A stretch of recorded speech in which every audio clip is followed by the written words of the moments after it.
G'day, listeners. Welcome to Bar Karate, the sailing podcast. My name's Jordan Spencer, and it's that time of week when we get to hang out with some really cool sailors and, of course, my two idiot mates.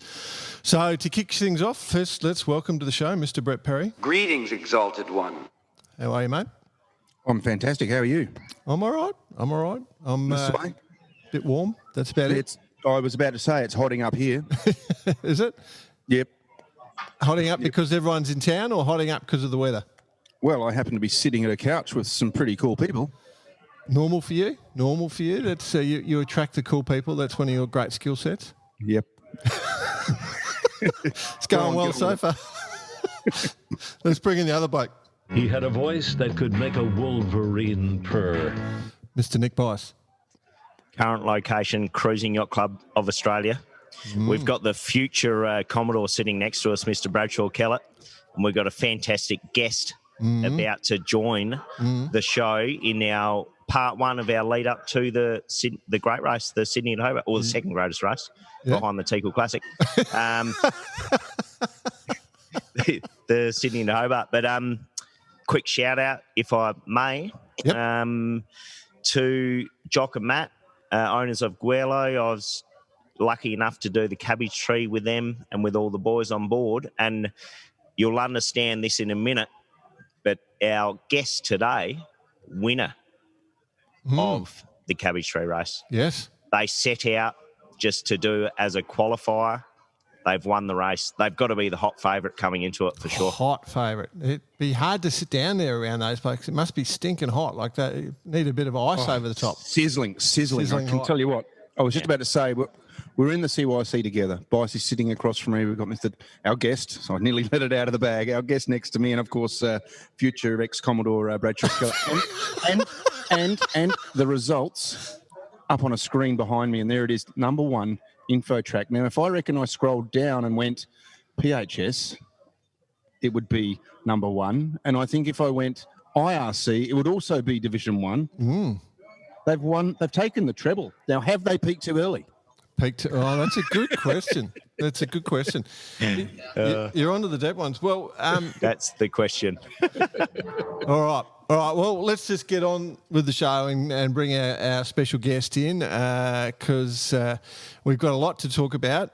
The reason we know this is because we've had our guest on previously. We had him on episode 76, and we ran out of time. We had so many things we wanted to talk about, but we didn't get to the Hobart stuff. And so we thought, let's bring him back, particularly because we're going to do a little bit of a build-up to the Hobart, hence why you guys at the CYC, and let's make this sort of happen. So, and I must admit, we've had a massive reaction to the episode 76. People loved hearing this bloke chat, and even though he's a New Zealander. So we'll welcome back Mr. Tony Mutter. Welcome back to the show, my friend. Oh, thank you very much, you guys. Awesome. Hey, Tone, before we start, earlier in the week, we're like, who should we get on for like part one of the Hobart special? And we thought we'd get Squark on, but seeing you gave him a good old-fashioned licking yesterday in the cabbage tree, welcome back. Oh, thank you very much. Just remember, there is always the right of reply. So, and we're going to have him on before the race, but feel free to create as much banter as you want. Okay. I know Squark and I get on fantastically, so, he's a good mate. I consider him a good mate, so I won't be saying anything too nasty. Well, not too nasty, but that opens up the envelope a little bit, that you can go even a bit harder, I reckon. That's exactly right, Bice. Because he is a good mate means you can say more nasty things. That's how it works. Well, it's all about the banter. That's right. It's all about the banter. And when that gun goes, you know what it's like. Yeah. It's red flag. Take it on. Take it on. Well, we know what it means in your world, like particularly crossing tax on the start of the Hobart. See, that's how you do it. You just throw that out there. So, Tone, from the discussions we've had, bit of a late run into the Hobart, but you got to be happy with the end result from Cabbage Tree leading into the big race. We sure are. I mean, we've got a great team behind us, so we're able to get the boat up and running at 100% really, really fast. We know we have a continual list going on with the boat as to maintenance and that sort of thing. And we have a great team of guys like Ty Oxley and a bunch of young guys who've just been working on it really hard for the last month, all in November actually. So it was a bit of a major. I had to bring it down from Newcastle, put it back at home. We like to call it home at Woolwich, and just work on it and get it ready. I mean, it doesn't look like much, as you know, but it's, as we say on board, it's functional. I must admit, Jordan, Friday night, started the cabbage tree. I was just telling Tone before we started recording. I saw the boat go past and I said to the boys, this one's going to take the win. Just like from a sentimental point of view. Okay. Having seen that boat go through various iterations, from speedboat into the Ramley into what else was it called? Perpetual Loyal. Yep. All sorts of things into what it has achieved in its life. So, yeah, bit of a sentimental one, but great to see it come away with the win. And what's the lead up now to the Hobart, Tone? We're back into sailing again tomorrow. We're going to do big boat day on Tuesday. Tomorrow's practice around the harbour. Wednesday off. Thursday, Friday sailing again, and then we're just about put it to bed after that because we're at that. Don't want to push it too much. No, exactly. We're at that point where you actually end up just wearing out the equipment. Yeah. Hey, do you think the big boat's lost its luster a little bit compared to the old days? It's gone for the matte black look, that's for sure. No, not the boat itself. The race. But the big boat regatta. Remember the Cannon big boat back in the day? It was broadcast live, I remember. And now it's kind of lost a little bit of that. But we've probably never seen, well, probably this year's a bit of an anomaly to the actual role itself. But we've never seen so many big boats. Yeah, exactly. So even last year it was cancelled because of the fires here in Sydney. There was smoke and fog everywhere, and you just couldn't see anything. So I guess that's probably why it seems like nothing much is happening. But I think come Tuesday it's going to be windy. Yep. So it could be all on. Yep. I had a look at the forecast. It's going to be full Narmoth, sending it up and down the harbour. And I am looking forward to it because I've got a Christmas party on a boat out on the harbour for the big boat challenge. No, I thought you might be out on Edgel at 6 a.m. or something like that. No, I'm going to be sitting out there, beer in hand, watching the race. So it's going to be exciting from my stand view. Is this the Far X2 Christmas party? It's part of. Are you borrowing my tinny? Yeah. Oh my God, you idiots! Anyway, all right. Well, let's. So with the cabbage tree, let's just fire that back up. What was we chatted before the race, Tone, and you said it was going to be light winds. It was. The forecast didn't come around as was expected. It was sort of you were going to go up into northerlies, and then I know. What was it? It didn't change. The change didn't come through, basically, but it was light wind. So how did that big boat go? Did you just unstick half of it or what? She's a pretty heavy boat. It's a very heavy boat. It's not getting any lighter either. That's the problem. Yeah. We ended up with more breeze than we expected. Okay. That certainly helped. Plus, we're able to... First part is about going upwind, which we go okay, as long as it's over 7. And the light air transition was really short, and we're able to just sort of hang in there just enough to be able to be patient and wait until the breeze comes the right way for us, and then unleash the beast. Unleash the beast. And unleash the beast you did. Yeah. So first bragging rights to InfoTrack. Well, this is what I'm hearing. So what I've heard from what Tony said is that Squark made some bad decisions. He made good decisions, and therefore proving that he's the better sailor. Is that what I heard? It's literally none of that, mate. When you really have to take it in context and just look at the boats. The two awesome crews and two very different boats. Very different boats. But in every way. Yeah. You've got one boat that's immaculate and skinny and shiny, and then you got us. Yeah. So, but we go all right. And if you give us half a chance, we'll take it.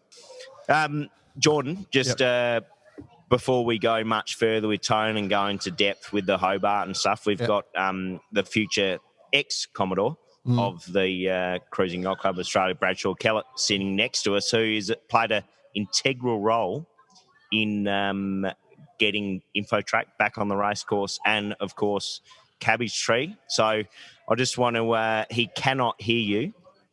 So I'm, like I said, I'm willing to pass on the questions if you have any important ones. But I'm going to start the banter now with Bradshaw to really get things G'd up for the race. So first question, Bradshaw. If you're willing to make a commitment right now, Infotrack win, you're going to buy every single competitor in the Sydney and Hobart race. Every single boat. Brady Sailors Lager. Well, I know you've been dry for the last year. No. You've been dry for the last year or two, so you've saved way more money than it's going to cost you. Do you care to react? ScoMo can pay for that, seeing I've been on JobKeeper for a year. No, good answer. Everyone's struggling. Yeah. No. Actually, you should ask Bradshaw what he thinks about the fleet for the Hobart this year. Is it, is it going to be exciting? Who's going to win from his perspective? So, Bradshaw, in your eyes, who's looking good this year? What's your kind of take on the fleet? I was asked that question yesterday, and I kind of think that you can't go past the Ishibane boys. Good on Matt Allen for spending money on a brand new boat. It's good to see new boats coming into our sport.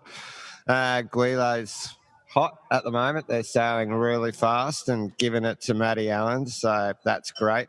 And then you start looking into sort of 40-footers, and the list is pretty vast and varied.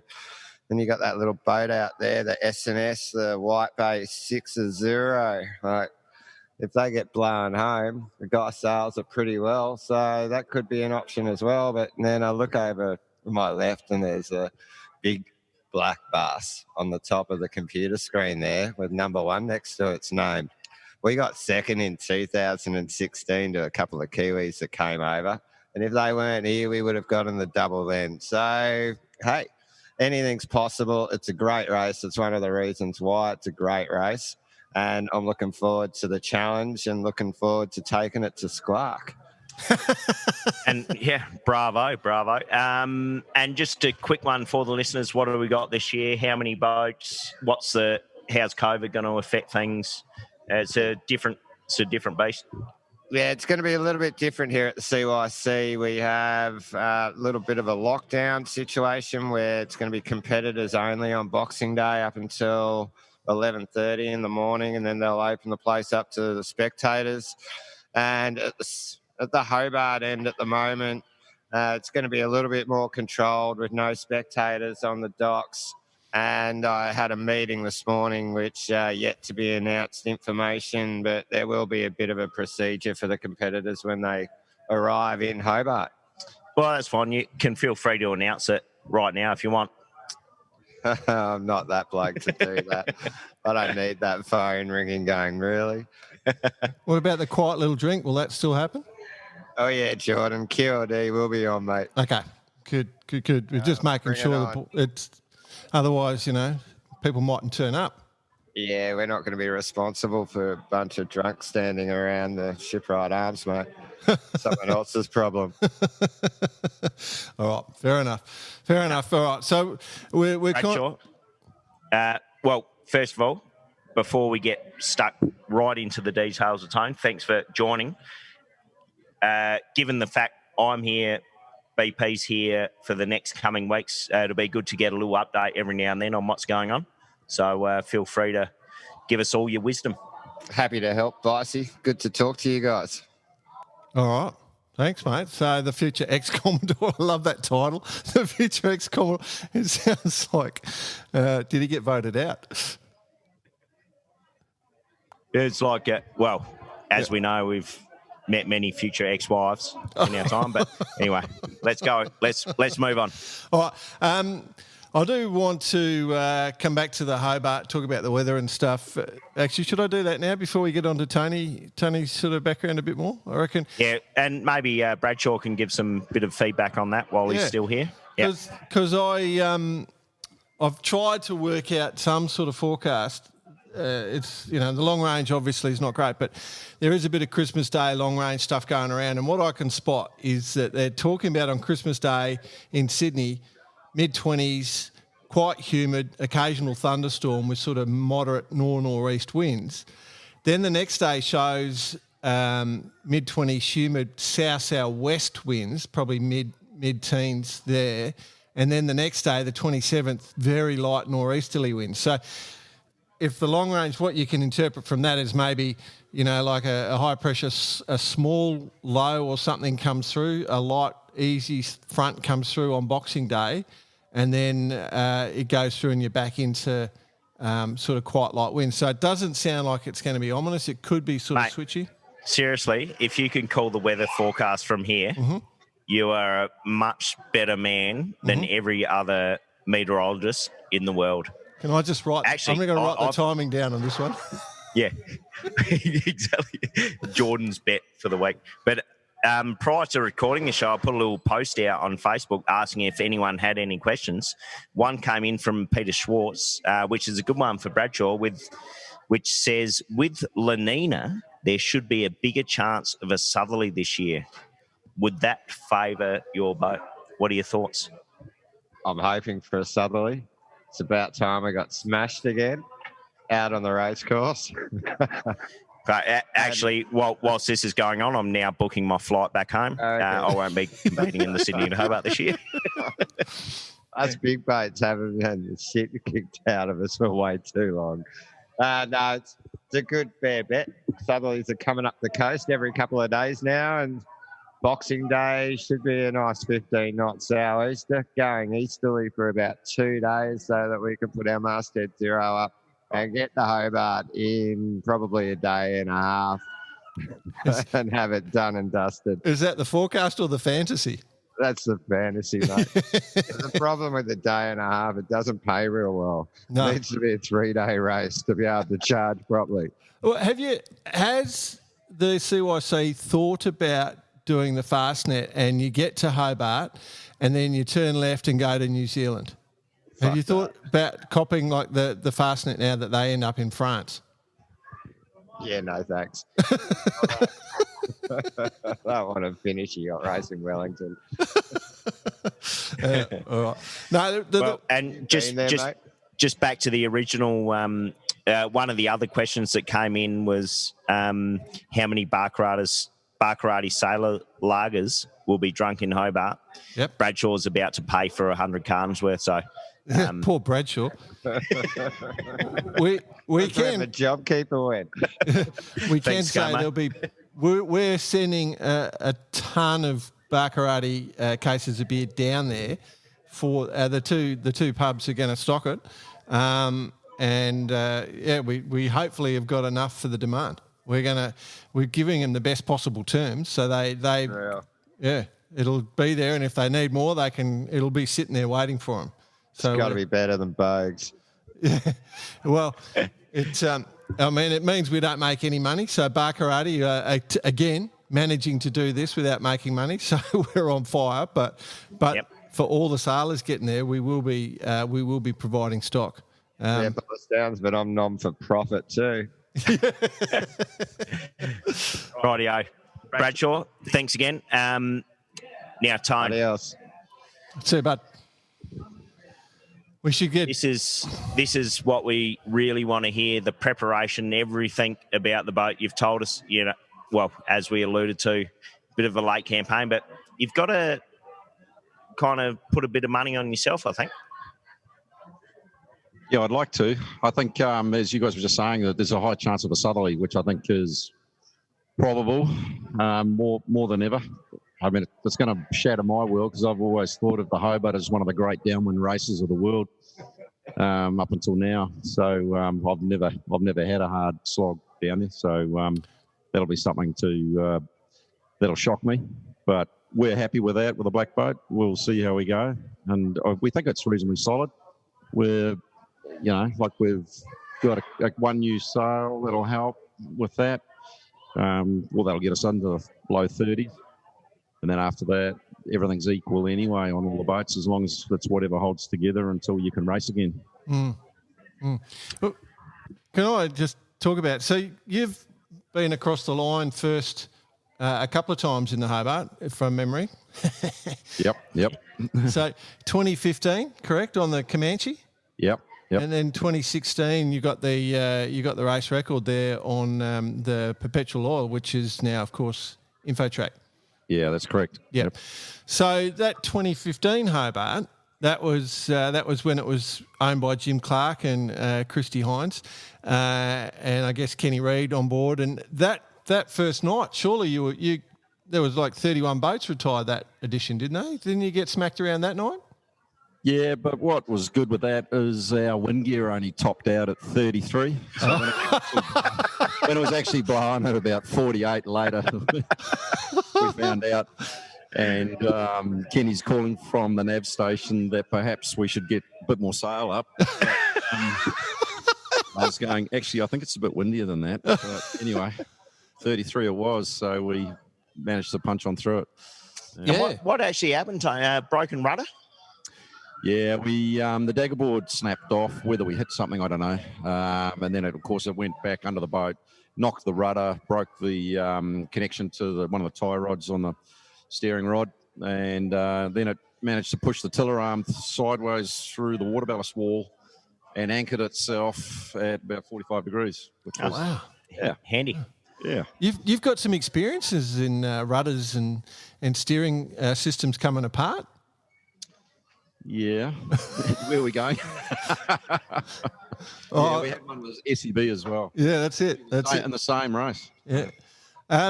With the, so for a lot of people, you had your dagger board flapping around, you had to go, I guess you had to send someone over the side, or did the thing come off by itself? No, it came off. We managed to just cut the lines. I think the up line was still connected to the bottom part, and once we cut that, it was gone. Right. I think this will lead into a conversation post the discussion about Hobart into the Vendee stuff, because we're seeing this like it's like you wake up and there's a new situation going on. Yeah. But that was a bit of seamanship there, because you've lost your dagger board and your rudder, right? How do you go on and then win line on us in the Hobart? Well, we managed to get the rudder back together. So we managed to, once we bore off, we got up enough speed where the rudder actually just ripped itself back straight. And then, there's the technique. Yeah. And then Casey was able just to reconnect it. He sort of just fixed up the thread a little bit, screwed it in, and we sailed with about 8 or 10 degrees of towing from there. Wow. All the way to the finish. But with no dagger board. But you got to remember, Comanche goes all right with no dagger board. She goes all right, yeah. Yeah, with no dagger board, it makes about the same leeway as a TP52. Right. about 28 degrees. Yeah. It's not too bad. Yeah. Surprising. Yeah. Yeah.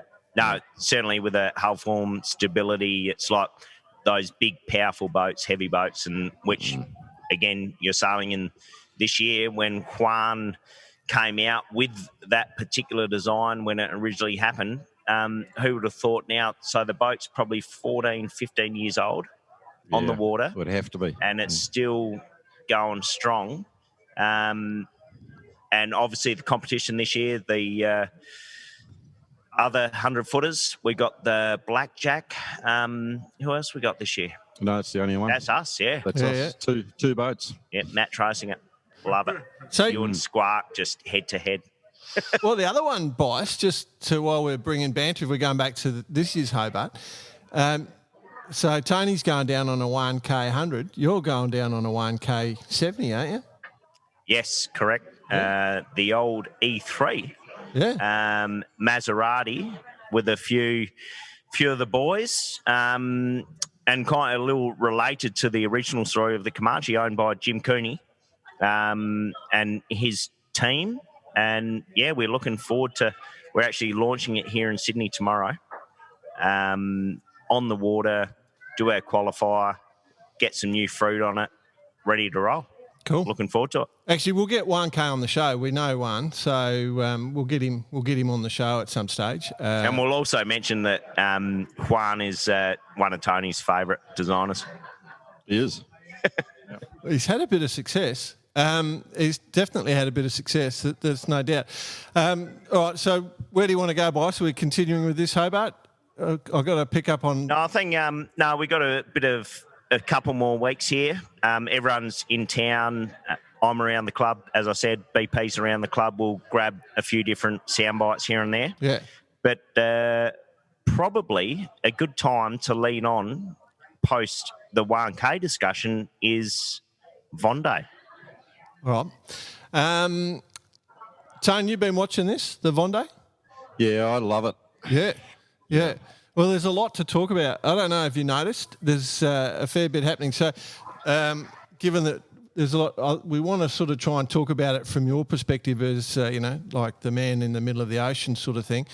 There's so much has happened. So many sort of the new boats have just had such a bad run. First off, I guess we have to mention it's the rescue of Kevin Escoffier. Any thoughts on what? I must say, just to interject here, when that all went down, and I don't know if this is right or wrong, but of course to hear of something like this going down and Kevin in the life raft, I actually didn't think for any minute he wouldn't be saved. Yeah. Whether it's because I know Kevin a little bit, knowing that he's one of the most resourceful guys that you've ever come across, and his experience and all the boats behind him. But for some reason, I didn't kind of fear his life was in danger. I'm not sure. And I've read quite a lot of comments on all Facebook and all the social media and all that sort of stuff, and everyone was worried, of course, which we were. But for some reason, I just didn't think Kevin, as a guy, could get in that much trouble. I think the big thing was the sheer pace in which it happened. He had to get into that life raft quick. I think that's probably the biggest issue he has. Listening to all of his commentary and the reports, was that was the part. It just basically, he had seconds or minutes to react, and once he was in there, he probably knew he was sort of in a safe place. But obviously, then requiring someone to come and get him, and none other than Yes We Can. Absolutely. Well, and Tone, you know Kevin. I've only met him a couple of times, but yeah, I mean, won the Volvo Ocean race, so he must be pretty damn handy. And plus, any of those guys who go and race those things single-handed, I mean, wow, that's something I don't think I could actually do now. Actually, after watching this, you asked me this question last time and I said, yeah, I think I'd actually quite like to do it. Well, no. Yeah, I've changed my mind. Well, so I'll answer Bicey's point.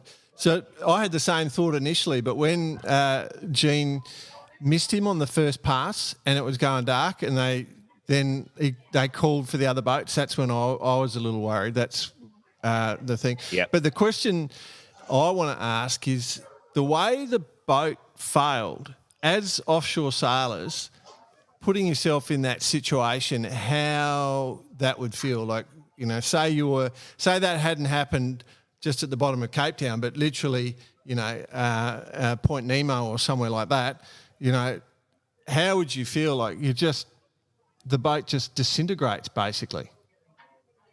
Yeah, I mean, where it happened would be about as far south as you want to go. Actually, one of the first things I looked at when I saw that had happened was the water temperature. Mm-hmm. And it was, I think, between 13 and 15, I would think. So that means that your life in the life raft is going to be okay for a substantial amount of time, as long as you've got enough gear with you.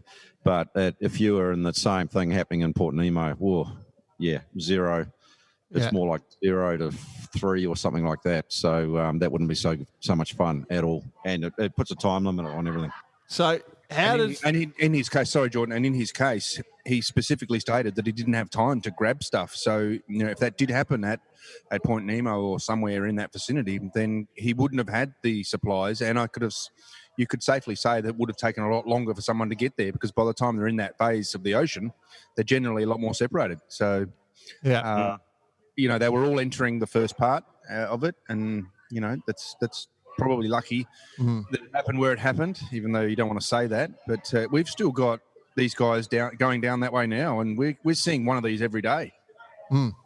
Well, so for the listeners who haven't followed, he didn't have time to get his grab bag, so that's how quick the boat went down. But he obviously being an experienced sailor, he keeps his survival suit out and with him at all times. So he doesn't have it packed away. So he was able to get into a survival suit as the boat, the life raft was 3 or 4 foot underwater, and it self-floated. It floated out as they're designed to do, and self-launched. So that's how that happened. But basically, the boat just effectively folded around folding in half the mast frame. Yeah. So I guess he hit the bottom of a wave.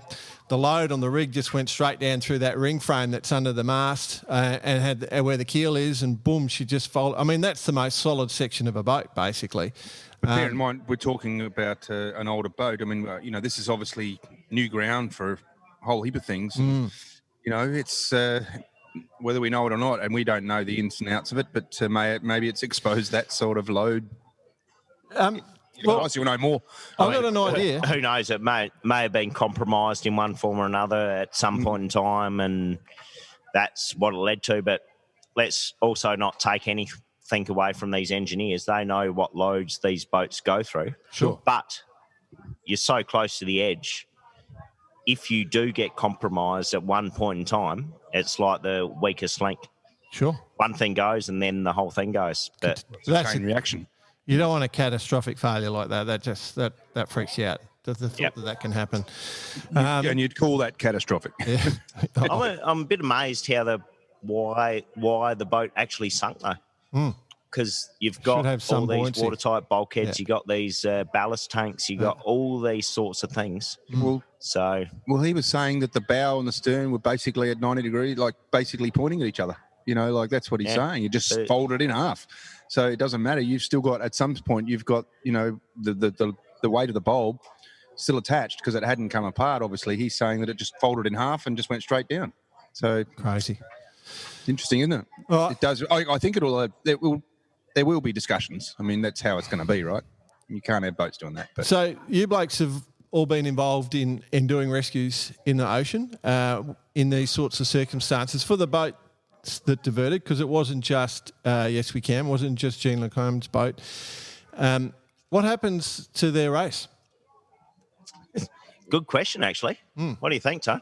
Yeah, well, I think there'll be a request for redress, and I think there's actually a group of people already working out what sort of time to allocate to all the competitors that change directions. So, or you just be Jean Le Cam and just rejoin and catch up. And how do you reckon the conversation's going on board with Jean Le Cam and Kevin? It's like, no, mate, you can't eat those snakes. I've saved them for day 42. Yeah, that's it. And I'm going to drop you off at the Kerguelen Islands. we were actually joking about that this morning and going, hey, Cam, you need to wake up. You've just broached and it's laying on its side and the thing's on a heliverse, mate. You better get up there and sort it out. But I've let you cigarette. Hope that doesn't count as outside assistance. And by the way, good luck. Yeah, I do wonder about that, but obviously, so just think of it from for trying to work out the time difference. The boats that did divert have dropped out of that pressure system that was pushing through that the leaders are sitting on, and now they're sitting in sort of quite a patch of light wind. So how you actually work that out is going to be incredibly difficult. But I will say this for those who haven't seen it before, it's very favourable for boats that divert. They will work out time, but they are quite generous in that timing. Is what I'll say. And it should always be that way. Exactly. Yeah. No, I don't think anybody would begrudge that. No. But the race continues for those boats, and they're all in contention. Okay. And speaking of the boats, so in the last week, the Basque Bar in Cape Town has just been overflowed. You're jumping with ahead. people assisting all the boats coming in to Cape Town. Exactly. So we've got Alex Thompson, Sam Davies, and Sebastian Simon, which is the Kia Paprick boat coming in to Cape Town right now, which is, for the Australians out there, it's the trophy it's the equivalent of the Sydney to Eden trophy. Actually, at the Basque Bar, it's a whiskey bar, and you can buy like a little booth in there. Not a booth, like a locker that you can keep your own bottle of whiskey in. Yeah. And I'm wondering if Alex had one in there previously. Just keeping it there for last time. Hey, but I did have a bit of a read this morning of a response from Sam Davies, an emotional Sam Davies. I saw that. Yep, who is dead set, ready to fix the boat and keep going and do the lap. And I want to say, cool. For us here at Bar Karate, go for it. Yeah, it would be a great story, and we'd love to catch up with her and have a chat once you got. Because I think that probably the biggest part of this is the adventure for a lot of these guys. Obviously, everyone wants to go out and do their best, but sailing around the world with one of these boats is something they want to tick off. You only got to look at someone like Pip Hare, an ex-Bar Karatian, still out there, but Sam's going to take off and get around. Well, so of course, Armel Tupon on La Occitane had to do the same, and then Jeremy Bayou on Chirel has done the same. Went back at the start, as we know. The weather is incredibly unfavourable for them to come through, and they're 3,000, 4,000, 5,000 miles behind. So they're a long way off the start, off potential win, but just the sense of adventure, as you said. Alex, Sam, and Sebastian in Cape Town. Of course, we lost Nicholas Troussel on the quorum, and then, of course, Kevin Escoffier. He didn't manage to get his boat into Cape Town, but technically he would be there as part of the. He would. I don't know how they do the scoring, but for the Cape Town trophy, he'd be part of that assessment. Yep. But where that leads to the question: where is he getting off? Well, exactly what you said. You guys were talking about the yeah.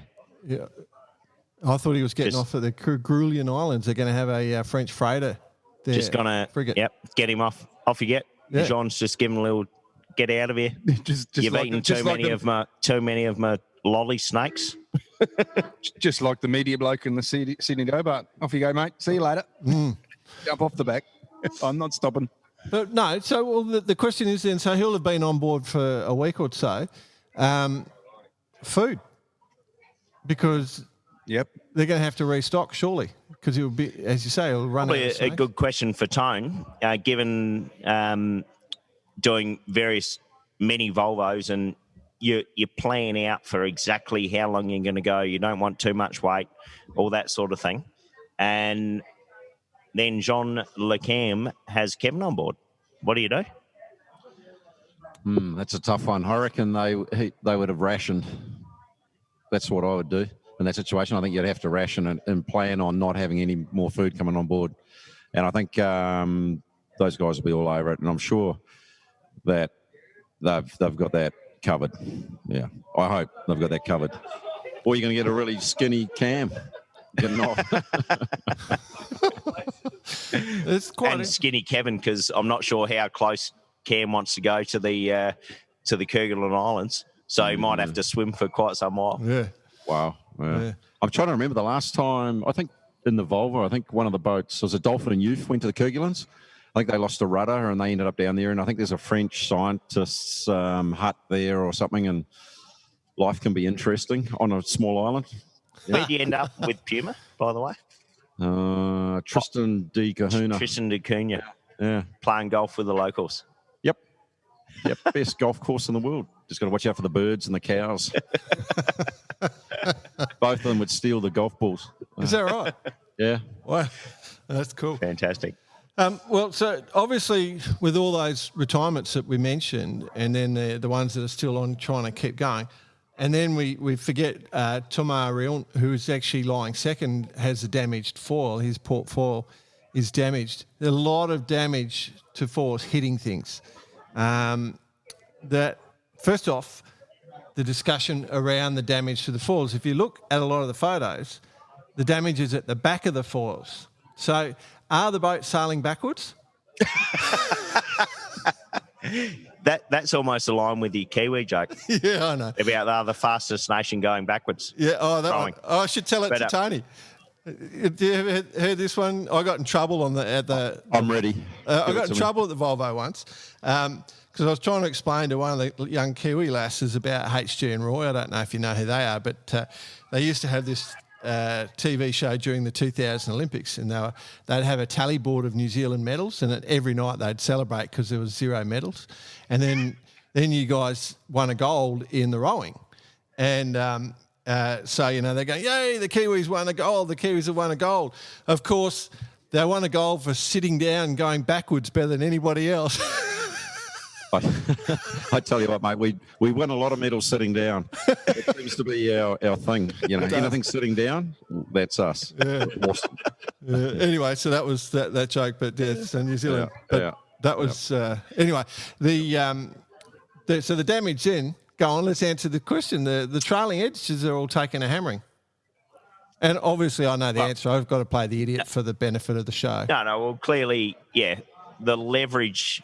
So previously, everyone sailed through the ocean with something vertical or semi-vertical at 20, 25 degrees, 100 mil wide as a kill fin.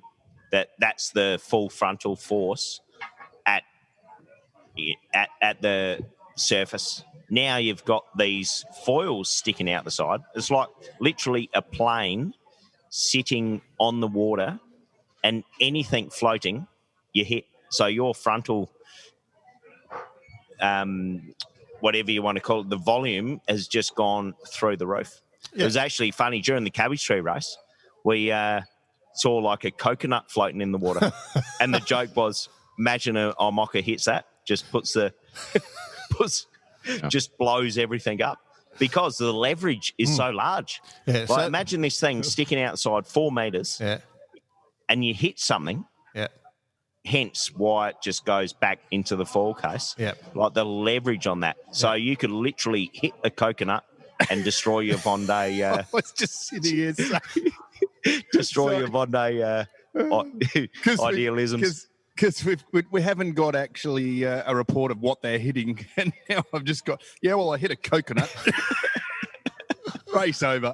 Well, Tone, what do you see in the water? Like when you go, like why is so many things we're hitting so many things in and around this sort of southern hemisphere, the bottom part of Africa coming across from Brazil? What do you reckon they're hitting? Like what do you think it is? Well, I think there's a few things. Firstly, they're sailing under autopilot, so the biggest difference they got between them and when we're doing the Volvo is you're quite often dodging stuff. You've actually got you have a visual. You're looking ahead towards the waves, and you actually quite often see stuff. And in certain parts of the world, you come across so much stuff in just a 4-hour watch, and of course it all goes away at night because that's correct. But some legs, man, you just miss dodging stuff all day, 3 days. Like what sort of stuff though, mate? What are you dodging? Oh, well, I'll give you an example. Yep. So we were in the South China Sea on Puma, going north, and for one day we were dodging looked like wooden telephone poles or logs. Oh, beautiful! And they would end on to us, so the chip was going in the same direction we were exactly, and we would be just dodging these things. And they were, I don't know, 400 millimeter diameter, and weigh plenty. Enough to be a problem, and we were going upwind, luckily, and we were just left, right, left, and there must have been 1,000 of them in the water. Jeez, wow! And that's just one, and then there's all sorts of. I mean, I've dodged fridges, old kayaks, cows, dead cows. Really? Down around India, coming into India, yep. And then we've just recently seen a lot on social media and Facebook and stuff. That container ship off Hawaii, 1,400 containers, over the side. And that the they float sort of just under the surface. Do you see the containers, guys, when you're out there? I've never seen a container. No. I'm just hoping they all sink. It was a good conversation. Depends what's in the container. Yeah. Imagine the container full of couches. That'll float. Yeah, or ping pong balls. Or going to Thailand. Sorry. Or diapers, nappies, sanitary napkins. Sorry. Or what if it was a container with a boat? Are we ever going to broach the subject of, well, we're not going to, but wildlife? Yep. No. So that's the thing. Are the whales fighting back? Or have they become complacent? So the sunfish, you've hit us for many years now. We're fighting back. We're going to destroy your race. Well, I think they've got a different attitude. They've got a union. They formed a union, but they've also formed a union it's sort of more of a sign of the times, you see. Back in the day when it was like, as Tony said, the different types of boats, it was sort of, you could hit a sunfish and, the sunfish would generally come off second best. But these sunfish are pretty smart. So what they've done is they've looked at these boats and gone, yeah, righto. Yeah, we own this one. Is it? The game is on for the sunfish. I wonder, though, from the sunfish perspective, if it is sunfish, for example, are they having a training camp off Africa as a warm-up for the Hobart? Oh, mate, they're all around the bottom. I mean, they're down here on the Hobart. I mean, we see heaps of them down there. I mean, I'm pretty sure it was one that got us on Comanche. Yeah. It saw us coming and said, stand back, mates. This one's mine. He was the one that actually formed one of the unions because that hurt him. Yeah, Sully the sunfish got a broken wing. Yeah. Could no longer float on the surface as easy, but he would have formed the union because he knew these new boats were coming out. Well, no. So one theory that you could throw, like obviously the sunfish is a good joke, but the whales are not. Well, apart from a bit of scientific research, they're not getting hunted like they used to. Maybe they're not too worried about. They're not too worried about moving anymore. I thought you were going to say they're not good at forming unions. No, no, I don't know. It's just there's a lot to be. I guess the point is there's a lot to hit out there in that ocean, and it's quite intense how much damage is being done to this fleet. That opens up a couple of questions. The first question that I want to ask, should the organisers be clearing a path for the yachts to follow? Just heading down the Atlantic with one of those rubbish barges, just picking up all the stuff like the Follow Me car. Yeah, that young guy from Holland with that big, huge bargey thing. What a legend he is. Yeah, we just need your boat for 6 months. We're going to go do a tour. Not a bad idea. Not a bad idea. No, unfortunately, the tactics might go out the window a little bit. Yeah, that exactly. The big question I do have is at the moment, at this stage, we don't have any. What's the word? We don't have anyone actually saying what they've hit. Obviously, they're not seeing it. Yeah. Down below, it'd be really interesting to see the type of impact. Is it hard? Is it sort of a slow? Like if it's a whale or a sunfish, it's a thud. If it's going to be a container, it's going to be something different, right? It'll be interesting to see the comments. What have you hit, Tone, in your day? Anything? Sunfish, whale on ABN. I remember shark, that actually. Hit a big shark off. Actually, we're bringing InfoTrack back down from Perpetual Oil when it was called Perpetual Oil back down, and we hit a big shark off. Was it Ballinger Beach or something? Yeah, right. Yeah. Yep. And it stopped the boat. I saw it. Yeah, it was a good one. 5 metre great white. Oh, wow. Gave it a good one. Yeah, wow. Gave it a good nudge. Wow. What else? Seals. We need Is to it be true careful. when you broke the Daggerboard 05 race ABN AMRO, that was a whale that then wrapped itself up around the leeward staunchions and you had blubber just dripping off the staunchions? Or is that a myth?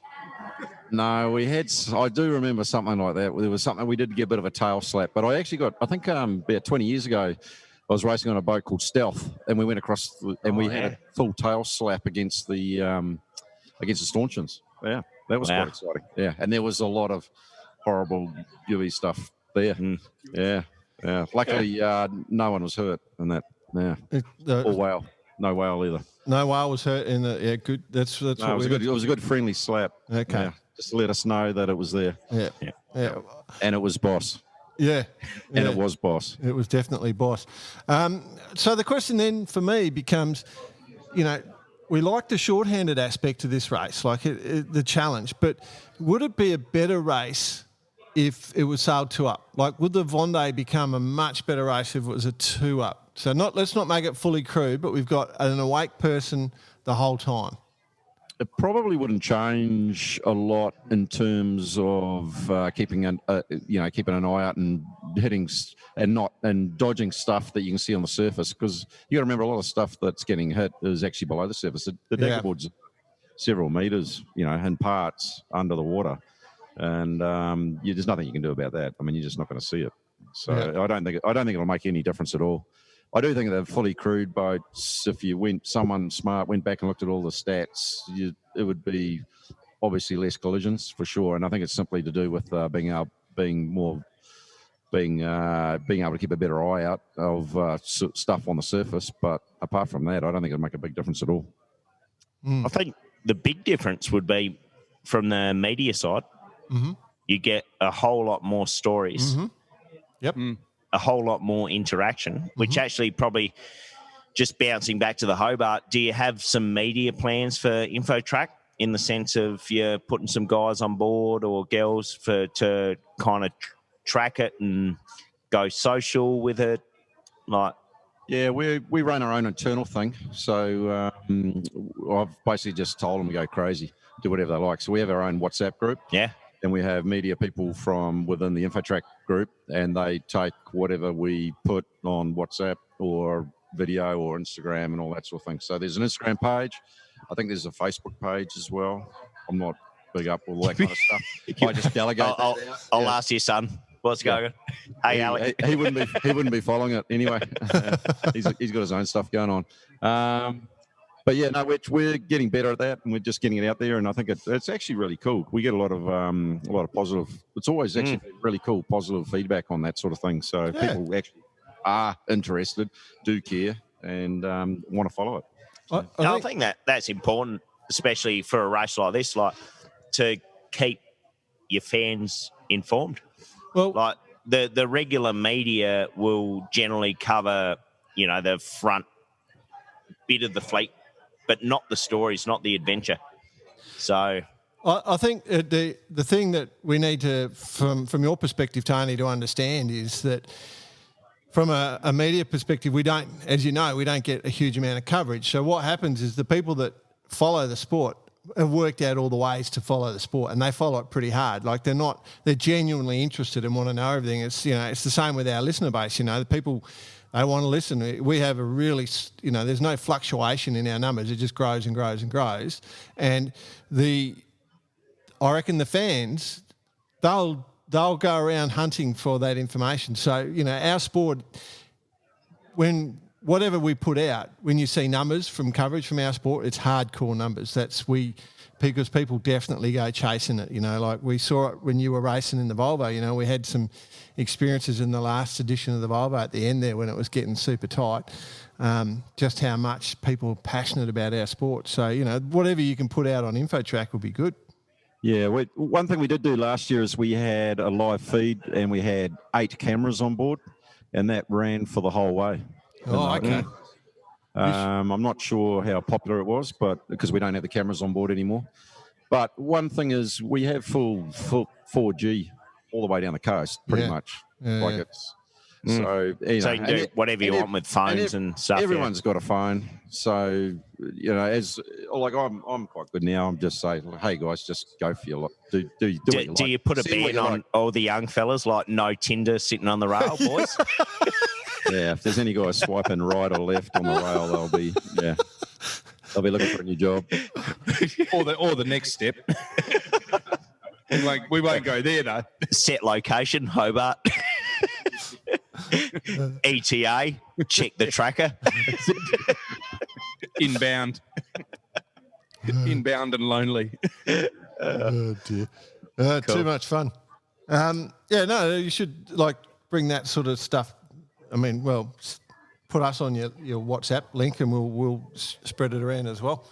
Yeah, I'll tell you what. Well, what I'll do is I'll make sure that our Instagram is fully firing all the way down, and we've got people on board that can do that full time. So Yeah. might as well, Yeah, why not? Video, just fill the boots and should be pretty good. Definitely. So in while we're talking about that boat and doing the Hobart again, that 2016 edition, when you guys set the race record, how did the conditions play out for you guys? Is that the perfect conditions you had that day, that race? Yeah, it really was. It was we were going downwind in a nor'easterly ripping. I think it topped out about 35 knots. And of course, if you're going to do an 8-2 change, like a big downwind sail to a small sail, you're going to lose quite a bit of time because you're traveling at over 20 knots because you've got to be able to slow down and keep the guys on the bow and be safe. So we just rode it out, same as all the other 100-footers. Everyone was just like, keep it up and sail a little bit deeper. Cross what's left of your fingers and just keep going. And that's what What's target trimming? I got 179. Yeah. Well, we don't. I mean, with the bowsprits, we're deep 150s, 160s occasionally, which is, as you know, that's. But she's going deep down the wave in front of you. Yeah, and it's getting pretty deep on deck too with the water. Yeah. So you got to kind of when the sails start floating around on the cockpit floor, yeah, and they weigh about a ton and a half, or more, correct, 2 tons. It's getting real. But the cool thing about that one was once we went into Storm Bay, we were all on starboard the whole way through, and we just sailed through on starboard. So it was a dream. It was the fastest run ever, and we're doing 30 knots as we entered Storm Bay, and the next minute we're doing 20, and then it just slowly slowed down until we finished the race in 7 knots on the same tack, and 2 or 3 sail changes. Easy. I mean, perfect conditions for that boat. And I will say those conditions would be absolutely perfect for a Volvo 70 as well. And I think that year, 2016, Giacomo, which is a Volvo 70, actually came second over the line. So I reckon we need to pray for those wind conditions, and you could have a little annoying twat like Bicey. 1K off. Yeah, a 1K off. Yeah. Say that quickly. And then you could have you two just trading barbs all the way down the coast. That'd be fun, wouldn't it? Well, I mean, has there ever been a reaching race down there, like a tight reach? Well, it's a win, my lord. Yeah. Back in the old day with Speezy on the Volvo 60, that was a reach the whole way. That was one of those races that was fairly rare. Held the world race record for a long time, but I think the good thing about this is if it does turn into a crackerjack, like you just said, then with InfoTrack and then the little 70 popping in, we're going to have a couple of reasons to try and get these guys to sort of lose themselves in Hobart. As you once did, BP, I believe. Well, I actually had a conversation with David Cawthorne the other day saying that he had to keep an eye on you asleep in the park.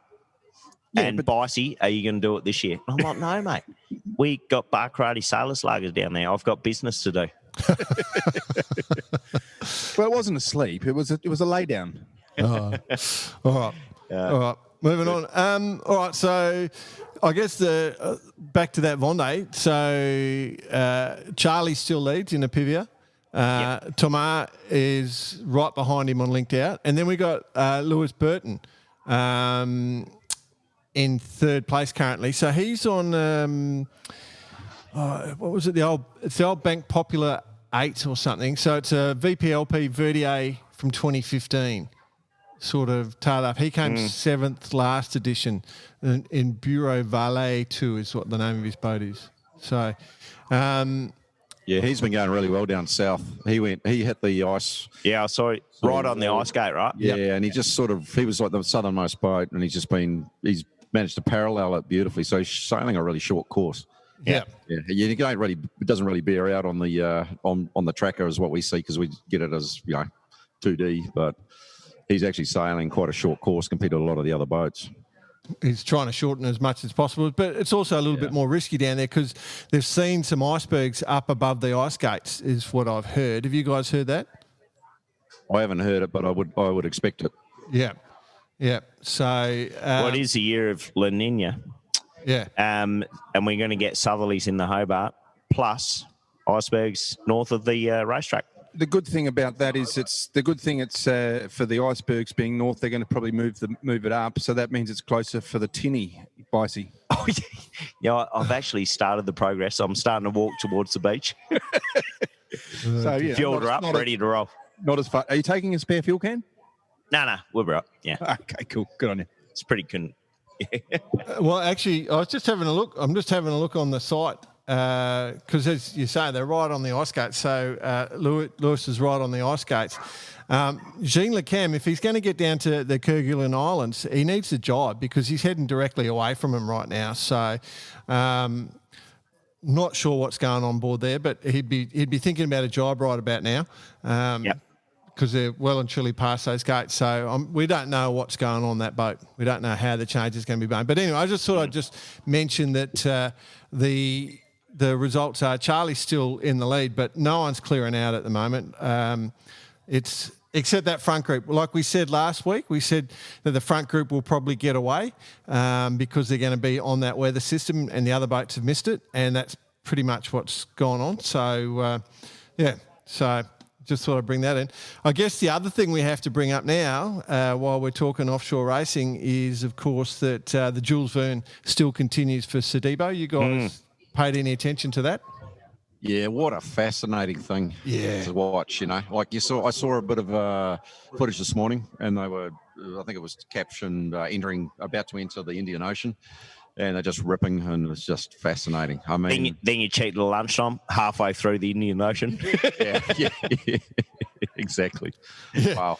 And then they do a little pan through in the last 30 seconds, and you see they're actually sailing on a little bit foggy. One sail filled up, tackies, looks about 10 knots, but they're doing 40 or something. Yeah, that's insane, isn't it? Someone's having ridiculous. Someone's having a coffee. It looks almost civilized. It is. Yeah. It is cool. The Sedibo, for those who haven't been checking it out, she's basically come alongside. She's probably passed half the IMOCA fleet, the Vendee fleet right now. They should have it on the same tracker. They should have it on the same tracker. That'd be great. That's That'd be awesome. Idea. It won't be there on the same page for long, but Zoom out. Yeah, it's 585 nautical miles ahead. Bonjour, what are you doing? Yeah. 585 miles ahead of the record. So it is leading IDEC, and it has just jumped on the front of a pressure system, but right in front of it is just a great big hole. She's doing 15.8 knots as we look. I'm checking. Oh, soft. Yeah. But there's plenty of wind right up, so it I think could still be going on pretty good. Things are looking pretty glamour.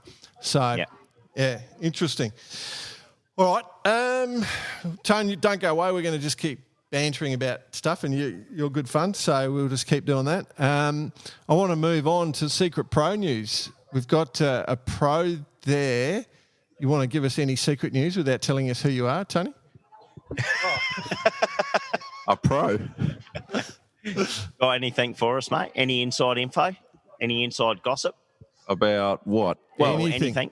Like you've been at the coalface there in NZ, seeing what's going on with the cup and all that sort of thing. Any secrets? Heard anything there? By the way, we're not far off the cup kicking off. Yeah. All right. I think on December the 17th, they're going to have their first hit out. That's going to be awesome. No, I tell you what, I'll give you a little inside info. I got a WhatsApp from a mate of mine. I won't say who he was. And they had a little line up against Team New Zealand. That was beginning of last week. And he said, I like New Zealand. But so I think we might have to buy a house because it didn't go so well for us. Oh. The long and the short of it was they got slaughtered upwind by a ridiculous amount. Yeah. Right. They managed to hold them downwind, but upwind they got absolutely slaughtered. Interesting. Because our guest last week, Tyson Lamont, he talked a lot about upwind, about what to watch for, and it was all about the upwind performance. So I reckon that's very interesting, Tone, what you're talking about, because it's front of mind for a few of these guys. The interesting thing is officially they can actually start practicing against each other from the 8th. So it's the 6th now, 2 days. So we're actually going to get some sort of indication. And as you said, then we got the Christmas regatta kicking off. And things can still be changed. You know, they can put in different foils and different configurations, but yeah, it is going to give us our first hints of what's going on. Our mates across the ditch, Live, Sail and Die, put out some great stuff this morning. I don't know if you saw it, but it had a real close-up of the boats sailing and all their hull twos. And New Zealand were definitely closer to the water, and that's what they're pushing for apparently. So a really cool video, and was explaining it in detail, that side of it. So that's definitely worth looking at. Cool. So that's Sue Ellen's little site there, Live, Sail, Die. Little plug for them, yep. Yeah, good on you. Okay, so there's a bit of... anybody else got some Secret Pro news? Oh, so much. So much every week. Mate. But as Billy Merrington said to me the other day, I notice you guys aren't that controversial. That's controversial. No, but true story. No, it's all positive. No. We want to keep it alive. We want to keep it kicking. Yeah. That's why we call it the Secret Pro, and we know a lot of stuff that we don't give away. And because, it's a small world, and we're not here to try and undercut somebody's hard work, basically. We're here to make the sport better and bring more people to the sport. So if you do tell us stuff and you don't want us to pass it on, we don't. We absolutely don't. We've got a heap of stuff we've known and we've kept quiet. But yeah, we like to banter about it at least. So BP, you want to talk about Etchels? Oh no. Mate, let's not talk Etchels. They'll have their day. No, we're not talking Etchels this week. Not that stuff. There's some stuff going on Etchels, but we are not going to. We're not going to just give that any credit by talking about it. In plate stuff. In plates on the Etchels. Oh yeah. I love it. No, we're not going there. All right, move on. We're moving to the end anyway. So a couple of things just to tie up. Last BP, you probably haven't heard this. You remember we were plugging that regatta up at Jindabyne, up the little sailing regatta. It was the Taipans and a bunch of other classes. We gave them a bit of a plug. Yeah, up in the Highlands. Yep. Did you hear what happened? Nope.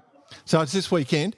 I saw some footage from the race officer on the start boat. In the build-up to the start gun, zero wind. They're all drifting around. They're communicating. AP for a little while, looking for a wind to lay a course, and then a little bit of wind starts to fill in. They lay the course. The warning flag goes up, and then the wind absolutely hits so hard that it blew the warning flag off the flagpole, taking the little metal grommets that it was clipped on with it. So AP over A got held up. Mate, I sincerely hope the AP flag in Tokyo at the minute has been built a bit stronger because it is typhoon season. And that flag's been going to be flying for 1 year. Yeah, it'll be faded. It'll just be a white flag. I just can't imagine the state of the guys standing around with their wetsuits on. Yeah, they're just waiting. We've got an hour to get to the start when that flag comes down. So, windy as. Actually, another, just a little one, is they've got the Moth Regatta happening up on the lake this week. Yeah. Quick shout out, Stephen Bradshaw from Ronston, who's up there, did the big trip north, spoke to him earlier this week. Pretty excited about the whole thing. So, unfortunately, we don't have the results as yet, but check it out. Moths. Yep. Some cool stuff going on there. Yep, from our friends at Ronston. Any other stuff you've got there, Tone, you want to give us? Any dirt? Anything happening in OKs or Fins or... No, I'm trying to stay away from that kind of thing. There's so many old legends sailing those things. It's they're going to have to build a new yacht club to house them all. It's quite popular, the old boats. Actually, speaking of a yacht club to house them all, how are you going to view the AC? I take it you're going to be around in town for the America's Cup. Are you going to be out there watching? Yep.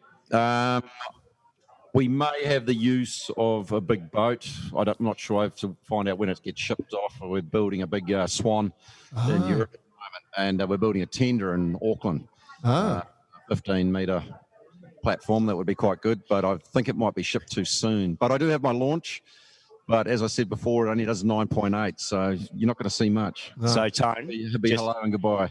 just to welcome you aboard, got a 3-metre tinny, the catfish. I'm sending her over. All right. The Barkarati barge. Get prepared. Perfect. But another shout out, Mud Crab, Jeff Dawson, we need our boat ready to go. Akarana Yacht Club, Barkarati Lager, coming soon. All right. Now, I keep hearing about all this lager. Where is it? Where Actually, well, the fact you're going to be here in the lead up to Christmas, 17th of December, confirmed, leaving Brisbane. So we should have it by 19th, 20th here in Sydney. First big batch, 100 slabs, going to Hobart, ready to roll. Another 100 or so going to Adelaide for the SA Summer Sale. So from that point in time, you will then, from the new year, you'll be able to order online. It gets delivered to your house. Wonderful. But I've got to say, Tones, you've had a big weekend. You've won the race in all platforms, PHS, IRC, and over the line. And in the back of my ute, I think I might be able to throw you a couple of quiet beers. Oh, So how about that? are they cold? Well, they're not cold, but we can do something about that. I have one carton left. Oh, he's been holding out on us, Joe. Yeah, I know. Bloody hell. Well, in actual fact, it's just been sitting in the back of the car because I don't know. I just forgot it was there, to be I honest. had 50 cartons turn up and it went within about 3 days. Yeah, yeah.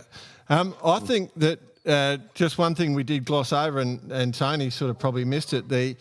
During the America's Cup, Akarana Yacht Club will be. They've come to us and they want to stock the beer. We haven't had chance to work with anyone else in New Zealand so far. So for the America's Cup, they will be the official stockists of Barkarati Sailors Lager. Yet to send you the agreement, but just sign it. Yeah. Fantastic. We know we can deal with those guys. We know a lot of blokes in that club, so we're good. But yeah, so, I'd say if you are a fan of the race and the America's Cup, most of the sailors will probably come on down there after the racing, I would suggest, knowing that club. There you go, mate. I mean, the world needs more beer. Everyone knows that, so go for it. Oh, dear. All right. What else we got? No, I think that's about it, mate. Although I've got one last thing to mention. Uh-oh. As I came down here today, setting everything up at the Cruising Yacht Club, I was just chatting to a few of the locals. Oh, we've just started sailing, and then started talk. They say, "Oh, what are you setting up here? All your equipment?" Yeah, doing the podcast, Barkarati. Explain what it is, and she's like, "You should do a fragrance." Barkarati salty dog fragrance. The salty dog fragrance. What does that? What does that smell like? A wet put it this way. and a pair of boots. Put it this way. Coming in from the race yesterday after 24 hours offshore, you probably don't want it to smell like that. So, we've got a bunch of both of you have done Volvo Ocean races, and I'm pretty sure there's some pretty rank stuff goes on there too. Or some pretty cool stuff. Oh, that's true. We'll call it the salty dog. Barkarati salty dog fragrance. what about fragrance of the sea? Barkarati fragrance eau de sailing kit. The sailing Eau de Ronsten bag. Or Harken bag or whatever. Boots. Eau de boots. Good on you. On that bombshell. Yep. Love it. I can't see it happening myself, but anyway, it's a good one. What, like everything else? Yeah, no. Come on. Yeah, mate, we all don't wear Old Spice, all right? Oh, get off. Is he Old Spice? I thought he was 33. No. All right. Awesome. Tane, thanks for hanging out with us, mate. Thanks for making the time. Yeah. Thanks for having me, you guys. Awesome. Yeah, it's good fun. All right, team, next week. Righto. See you, mate. See you, everyone. Later. Cheers. Don't look behind. You probably should have looked behind BP when you crossed that guy at the start of last year's Hobart.